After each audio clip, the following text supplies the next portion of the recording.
પિયર રોકાઈને પાછી આવેલી વહુને તેના પિતાએ અગરબત્તી આપી એટલે સાસુ નારાજ થઈ ગઈ. બીજા દિવસે વહુએ અગરબત્તીનું પેકેટ ખોલ્યું તો તેમાંથી એક ચિઠ્ઠી નીકળી જેમાં લખ્યું હતું તે વાંચીને સાસુ, એક સાધારણ પરિવારની દીકરી તેના લગ્ન પછી પહેલી વખત તેના પિતાજીના ઘરે આવી હતી અને 2 દિવસના રોકાણ પછી જ્યારે તેના સાસરે જઈ રહી હતી ત્યારે તેના પિતાએ દીકરીને આપવા માટે ભેટની સાથે એક અગરબત્તીનું પેકેટ આપ્યું અને કહ્યું કે તું સાસરે જઈને સવારે ભગવાનની પૂજા કરો ત્યારે રોજ આ અગરબત્તીમાંથી એક અગરબત્તી પ્રગટાવી અને ભગવાનની પૂજા કરજે.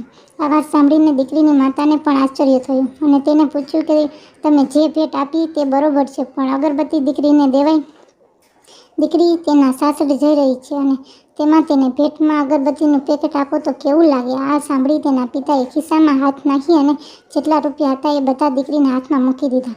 દીકરી સાસરે પહોંચી ત્યારે તે સાથે લાવેલી ભેટ અને પિતાએ આપેલા રૂપિયા એ બધું સાસુને બતાવવા લાગી. ત્યારે તેની ભેટમાં કઈ કિંમતી ચીજ વસ્તુ ન દેખાતા તેમજ સાથે રહેલા અગરબત્તીનું પેકેટ નજરે આવતા સાસુનું મોઢું ચડી ગયું અને બોલ્યા, કાલે પૂજા કરવામાં આ બધી અગરબત્તી સળગાવી નાખજે, કારણ કે તારા બાપે તમને બહુ પ્રેમથી આપી છે.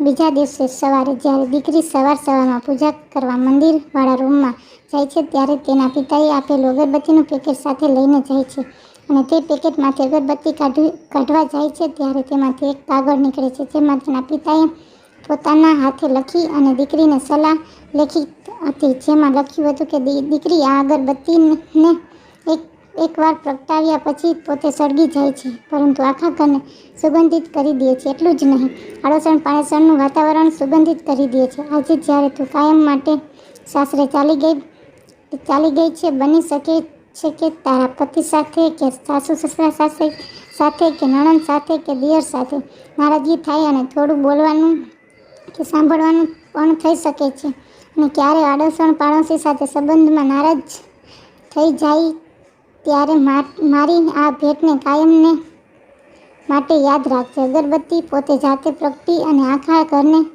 અને આડોશણ પાડોશણને જેમ સુગંધિત કરે છે અને તારા સસરાને તારું પિયર ગણી અને રહેજે, કારણ કે અમે પણ તને સમજાવવા માટે ક્યારેક તને ઠપકો આપતા જ હતા.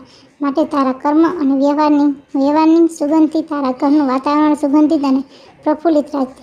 ચિઠ્ઠી વાંચતા સવારમાં જ દીકરી ધ્રુસકે રડી પડી. બાજુના રૂમમાંથી તેના સાસરા વહુનો રડવાનો અવાજ આવતા જ દોડી આવ્યા અને તેનો પતિ પણ ત્યાં જ આવી ગયો. બધાને થયું કે કંઈક લાગી ગયું કે શું થયું. સાસુ વહુને શાંત પાડવા માટે આશ્વાસન આપવા લાગી ત્યારે વહુના ખોળામાં પડેલી ચિઠ્ઠી ઉપર સાસુની નજર પડી. સાસુ તે ચિઠ્ઠી હાથમાં લઈને વાંચવા લાગ્યા. વાંચવાનું પૂરું થતાં જ તેની સાસુ ગાલે લગાડી અને ભેટી પડી અને સસરાને કહ્યું કે આ ચિઠ્ઠી ફ્રેમમાં મઢાવી આપજો. પૂજા રૂમમાં મારે આ ફ્રેમ પણ રાખવી છે. મારી વહુને દુનિયાની બહુ જ કિંમતી ભેટ મળી છે અને કાયમ માટે એ ફ્રેમ તેની સંસ્કારની અને શિખામણની સુગંધથી આખા ઘરને વર્ષો સુધી મહેકતી રહે.